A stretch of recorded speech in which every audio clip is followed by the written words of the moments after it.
हाँ, राधे राधे आप सभी को।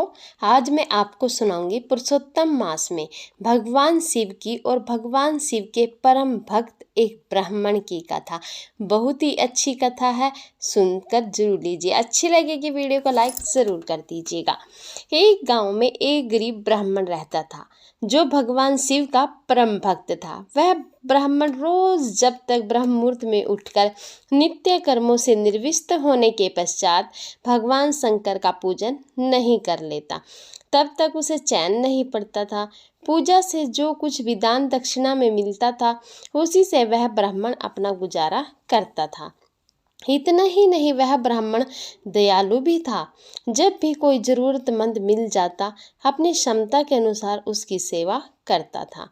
इस कारण शिव के परम भक्त ब्राह्मण गरीबी का जीवन व्यतीत कर रहे थे।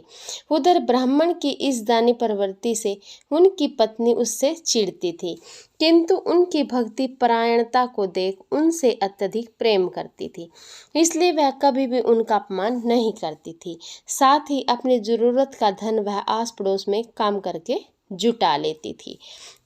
समय बिताने के साथ मंदिर में दान दक्षिणा कम आने लगी, जिससे उस ब्राह्मण को आर्थिक तंगी का सामना करना पड़ रहा था।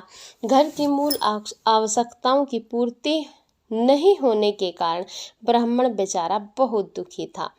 इसी तरह जीवन व्यतीत होने लगा। दिन बीत रहे थे, एक एक दिन करके हर रोज बीत रहा था। एक दिन महाशिवरात्रि का दिन आया। उस दिन भी वह ब्राह्मण हमेशा की तरह ब्रह्म मुहूर्त में उठकर नित्य कर्मों से निर्विष्ट होने के लिए नदी की ओर चल दिया। सौभाग्यवश उसी समय उस रास्ते से माता पार्वती और शिवजी कहीं जा रहे थे। तभी अचानक से माता पार्वती की नज़र उस ब्राह्मण पर पड़ी। आज ब्राह्मण शिवरात्रि को लेकर उतने उत्साहित नहीं थे जितने कि अक्सर हुआ करते थे। उसकी उदासी देखकर पार्वती जी सब कुछ समझ गई और शिवजी से बोली, स्वामी, यह ब्राह्मण प्रतिदिन आपकी उपासना करता है, फिर भी आपको इसकी चिंता नहीं है।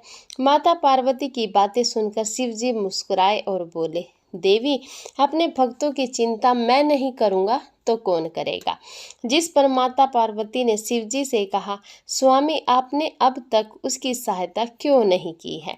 यह सुन भगवान शिव ने कहा, देवी, आप निश्चित रहिए, अब तक उसने जितने बिल्व पत्थर शिवलिंग पर चढ़ाए हैं, वही बिल्व पत्थर आज रात्रि में उसे धनवान बना देंगे।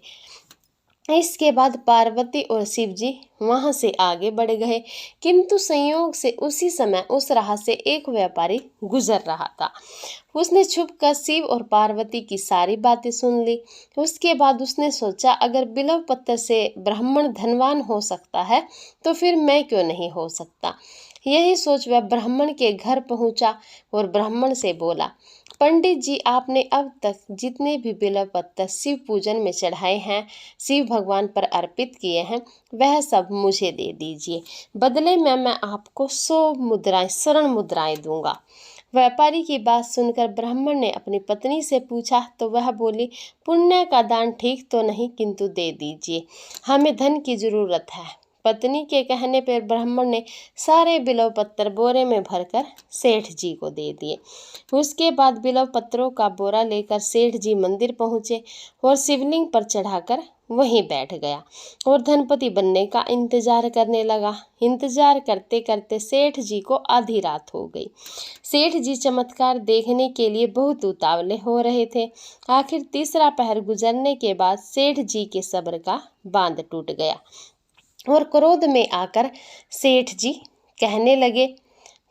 सेठ जी बहुत क्रोध में थे और क्रोध में आकर सेठ जी शिव जी को झकझोरने लगे। तब एक मत्कार हुआ। सेठ जी के हाथ शिवलिंग से ही चिपक गए। उन्होंने बहुत प्रयास किया, किंतु हाथ हिले तक नहीं। थक हार कर सेठ जी शिव जी से क्षमा याचना करने लगे। तब भगवान शिव ने सेठ से कहा, हे लोभी सेठ, जिस ब्राह्मण से तूने ये बिल्व पत्र खरीदे हैं, उसे 1000 स्वर्ण मुद्राएं जाकर दे आओ अभी। तभी तेरे हाथ खुलेंगे। प्रातःकाल जब ब्राह्मण पूजन के लिए आया तो देखा कि सेठ का हाथ शिवलिंग से चिपका हुआ है और वह रो रहा है। उन्होंने पूछा तो सेठ बोला, पंडित जी, शीघ्रता से मेरे बेटे को 1000 स्वर्ण मुद्राएं लेकर मंदिर आने को कहिए। ब्राह्मण ने सेठ के बेटे को बुलाया और सेठ ने यह स्वर्ण मुद्राएं ब्राह्मण को दे दिया, जिसके बाद वह मुक्त हो गया। अब पार्वती जी शिव जी से पूछती है, हे नाथ, आपने अब तक अपने भक्त को धन नहीं दिया। शिव जी बोले, देवी, मेरे पास कहाँ धन है जो दूंगा, किंतु मेरा भक्त अब गरीब नहीं है। बोलो शिव शंकर भगवान की जय। हे मेरे शिव शंकर भगवान, जैसे तूने ब्राह्मण की रक्षा की ऐसी सभी की रक्षा करना, किंतु जैसे व्यापारी के साथ किया ऐसे किसी के साथ मत करना।